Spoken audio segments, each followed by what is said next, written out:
நண்பர்களே, இன்று டிசம்பர் மாதம் 31 லண்டனில் இப்பொழுது நேரம் இரவு 11:05. ஈரான் தற்பொழுது ஆர்ப்பாட்டக்காரர்களால் மூழ்கி இருக்கிறது. தெஹ்ரான் மட்டுமல்ல, எல்லா இடங்களிலும் ஆர்ப்பாட்டக்காரர்கள், மக்கள் இப்பொழுது எல்லா இடங்களிலும் போராட்டங்களை நடத்தி கொண்டிருக்கிறார்கள். போராட்டங்கள் தற்பொழுது பரவி கொண்டிருக்கின்றன. அரசாங்க கட்டிடத்திற்குள் நுழைய முயற்சிக்கும் பொழுது ஆர்ப்பாட்டக்காரர்களை தடுத்ததாக போலீசார் தெரிவிக்கிறார்கள். விஷயம் என்னென்னா, பல அரசாங்க கட்டிடங்கள் உடைத்து நொறுக்கப்பட்டதாக தெரிவிக்கப்படுகிறது. நியாயமான கவலைகளுக்கு செவி சாய்ப்பதாக ஈரான் அரசாங்கம் உறுதியளித்திருக்கிறது. நாணய மதிப்பு வீழ்ச்சி அடைந்ததால் மாணவர்கள் போராட்டங்களில் பெருமளவில் லட்சக்கணக்கில் இணைந்திருக்கிறார்கள்.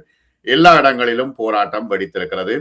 பொருளாதார நெருக்கடி மற்றும் நாணய மதிப்பு வீழ்ச்சி அடைந்து வருவதால் ஆர்ப்பாட்டம் நடத்திய ஈரானிய மக்கள் உள்ளூர் அரசாங்க கட்டிடங்களை உடைக்கிறார்கள். ஏனெனில் அவர்கள் கோபம் அதிகரித்து உள்ளூர் அரசாங்க கட்டிடங்களை உடைக்கிறார்கள். தங்களுடைய கவலைகளை அரசாங்கம் பார்த்து கொள்ளவில்லை என்று அவர்கள் தொடர்ச்சியாக குற்றம் சாட்டி கொண்டிருக்கின்றார்கள். ஒரு கட்டிடத்தின் வாயிலை உடைக்க முயற்சிக்கும் ஒரு குழுவை போலீசார் தடுத்து நிறுத்தி இருக்கிறார்கள். இது ஒரு சோசியல் மீடியாவில் வெளிவந்திருக்கிறது. பாதுகாப்பு படையினரின் தலையிட்டால் அவர்களின் தாக்குதல் ஒரு இடத்தில் தோல்வி அடைந்திருக்கிறது என்று அரச ஊடகங்கள் சொல்கின்றன. அதிகமான இடங்களில் ஆர்ப்பாட்டக்காரர்கள், அதாவது பொதுமக்கள், கட்டிடங்களை உடைக்கிறார்கள். அரசாங்கத்துக்கு எதிராக தற்பொழுது திரும்பி இருக்கிறார்கள். இந்த போராட்டக்காரர்களின் தலைவியான 28 வயது பெண் ஒருவர் கைது செய்யப்பட்டார் என்று ஈரான் சொல்கிறது.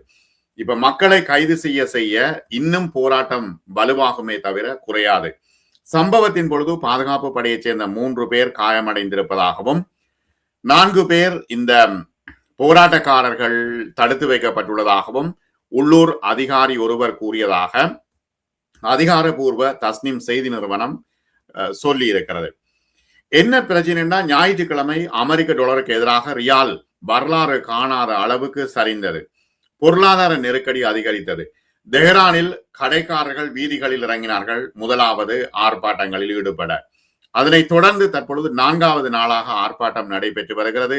அதிக பணவீக்கம் மற்றும் அதிகரித்து வரும் வாழ்க்கை செலவுகளை சமாளிக்க முடியாமல் மக்கள் தடுமாறிக் கொண்டிருக்கிறார்கள். போராட்டங்கள் பல நகரங்களுக்கும் தற்பொழுது பரவி இருக்கின்றன.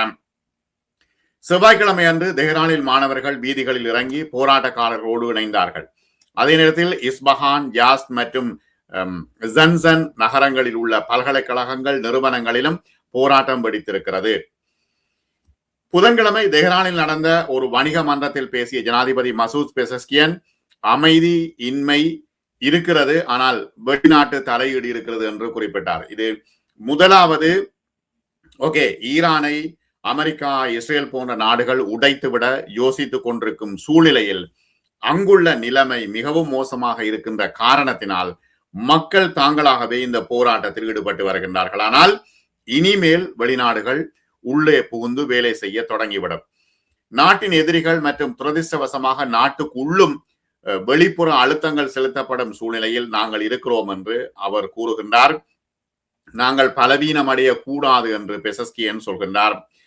இந்த சூழ்நிலையில் ஒற்றுமையாக இருங்கள், தற்போதுள்ள நெருக்கடிகள் மற்றும் அழுத்தங்களை சமாளிப்பதற்கான அடிப்படை தேவைகளை நாங்கள் நிறைவேற்றுகிறோம் என்று சொல்கின்றார். ஆனால் அதற்கான வழி இல்லாமல் இருக்கிறது.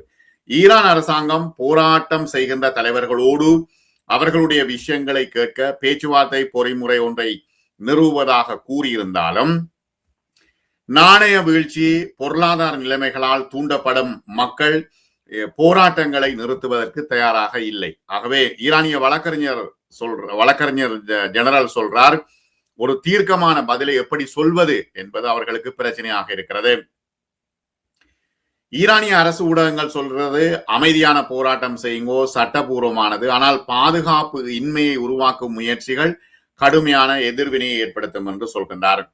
இப்ப அமைதியான வாழ்வாதார போராட்டங்கள் சமூக மற்றும் புரிந்து கொள்ளக்கூடிய யதார்த்தங்களின் ஒரு பகுதி என்று மொஹப்பதி ஆசாத் தெரிவித்திருக்கின்றார்.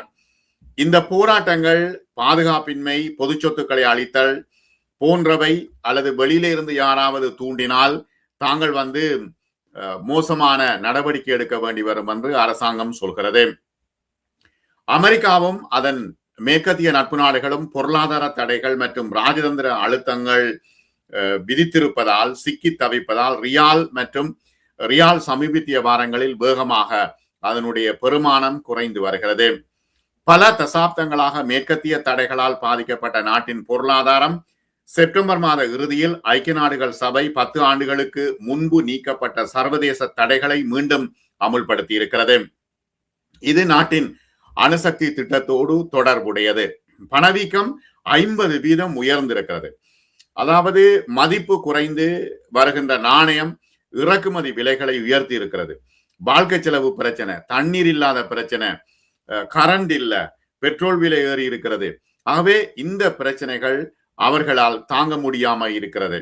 அரசாங்கத்தின் வேலை மக்களின் குரல்களை கேட்பதும் சமூகத்தின் நிலவும் ஒரு பிரச்சனைகளை தீர்க்க வேண்டும் என்று எதிர்பார்க்கின்றோம் என்று மக்கள் சொல்கின்றார்கள். ஆனால் தெஹ்ரானிலிருந்து செய்தி வெளியிட்ட அல் ஜசீராவின் தோஹித் அசாதி என்ன சொல்றாருண்டா, போராட்டக்காரர்களின் கவலைகள் குறித்து அரசாங்கம் கலவையான செய்திகளை அனுப்புகிறது. நாங்கள் பார்க்கிறோம் என்கின்றார்கள், பார்க்கிறதுக்கு காசு இல்லை. ஒருபுறம் பெசஸ்கியன் பலர் எதிர்கொள்ளும் பொருளாதார சிரமங்களுக்கு தனது அனுதாபத்தை வெளிப்படுத்தி இருக்கிறார். அனுதாபம் இல்லை, அங்க வேண்டும், அங்க தேவை மக்களினுடைய தேவைகளை பூர்த்தி செய்வது. இப்ப போராட்டக்காரர்கள் சொல்கின்ற விஷயங்களை, சாத்தியக்கூறுகள் குறித்து அரசுக்கு பெரும் கவலைகள் இருக்கு. போராட்டம் முழு ஈரானிலும் பரவக்கூடிய பெரிய சவால் தற்பொழுது இருக்கிறது. இஸ்ரேல் மற்றும் அமெரிக்காவுடன் புதுப்பிக்கப்பட்ட இந்த ஒப்பந்தங்கள் நிறைவேற முடியாமல் இருக்கிறது. ஏன்னா இப்ப இஸ்ரேல் மற்றும் அமெரிக்காவுடன் தற்பொழுது மிகப்பெரிய சவாலில் இருக்கிறது.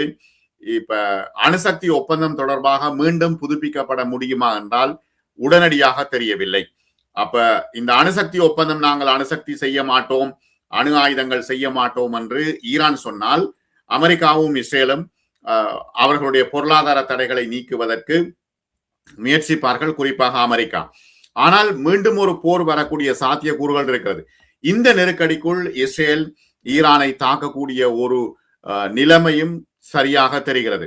சாதாரண குடிமக்களினுடைய தோள்களில் மிகப்பெரிய சுமை சேர்ந்திருக்கிறது. அதனால் மக்கள் தாங்க முடியாமல் இருக்கின்றார்கள்.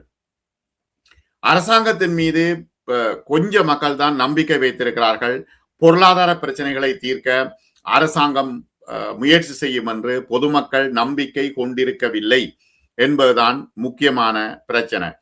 ஜனாதிபதி ஒரு வாரத்துக்கு முன்பு இந்த பிரச்சனைகளை பற்றி ஒன்றுமே செய்ய முடியாது என்று கூறினார்.